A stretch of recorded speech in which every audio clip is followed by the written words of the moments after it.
Hello hello सबैजना दाजुभाइ तथा दिदीबहिनीहरूलाई नमस्ते, वेलकम, स्वागत छ फेरि पनि म युट्युब च्यानलमा एउटा सानो भिडियो लिएर आउँदैछु। यो चाहिँ के होला भन्नुहुन्छ भनेदेखि अर्गेली हो। यो चाहिँ हाम्रो रामेछाप रसनालु गोकुलगङ्गामा उत्पादन भइरहेको अर्गेली हो। अर्गेली सुकाएर गयो विभिन्न प्रडक्ट को लागि। अब यो चाहिँ मेरो एकजना आमाजु दाइले उत्पादन गर्नुहुन्छ अनि उहाँले नेपालमा चाहिँ गर्नुहुन्न क्यारे सप्लाई बाहिर जापानतिर सप्लाई गर्नुहुन्छ हैन। अब यो सुकाएको छ, यसको पनि क्वालिटी हुन्छ अनि क्वालिटी अनुसार उहाँले भाउ मिलाएर अब बेचबिखन गर्नुहुन्छ हैन। अनि यसको चाहिँ बिरुवा हुन्छ, बिरुवा अब पनि रोप्नुपर्छ अनि त्यसपछि अब बिरुवा रोपेर अब काटेर हैन। अब निकै मेहनत लाग्छ यो गर्नलाई पनि, दुःखै हुन्छ। अनि यहाँ धेरै कामदारहरू हुनुहुन्छ। मैले छोटो भिडियोमा केही मात्र थोरै शब्दहरू बोलिरहन्छु, त्यति धेरै सबै जानकारी दिन त सक्दिनँ म। अनि यो अब नेपालमा भन्दा बाहिरै जान्छ, नेपालमा पनि काम लाग्छ यसको। के अब हैन, के भयो नानीलाई चिसो लाग्यो यहाँ।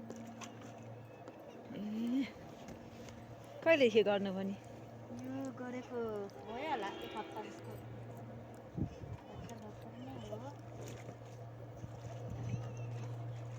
जाडोमा चाहिँ चिसो भयो होला है। जाडोमा चिसो हुन्छ।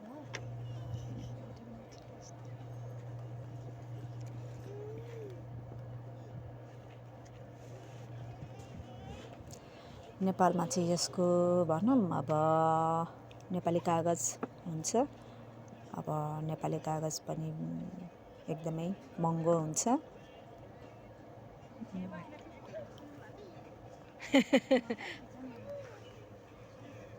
सो नलरिस त्यम त इरिम द ए पकाएको चाहिँ छैन आज हो।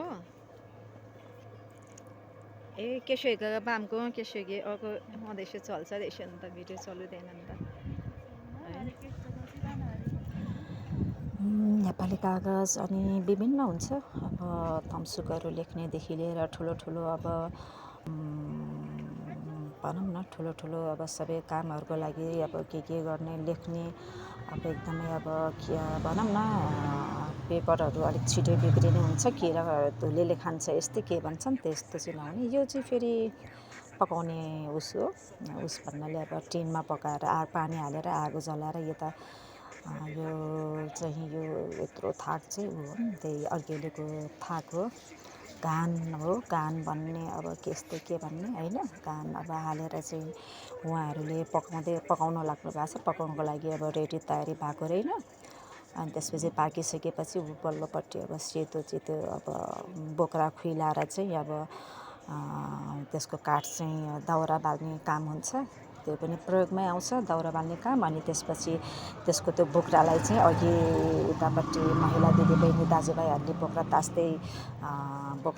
बोक्राको पनि बोक्रा ताछिरहनु भएको थियो अब हैन। अनि अब यति नै जानकारी दिँदै म भिडियो यहीँ समाप्त गर्दै सबैजनालाई फेरि अर्को भिडियोमा भेटौँला भन्ने बाचाको साथ सबैजनालाई नमस्ते बाबाई भन्छु। फेरि भेटौँला।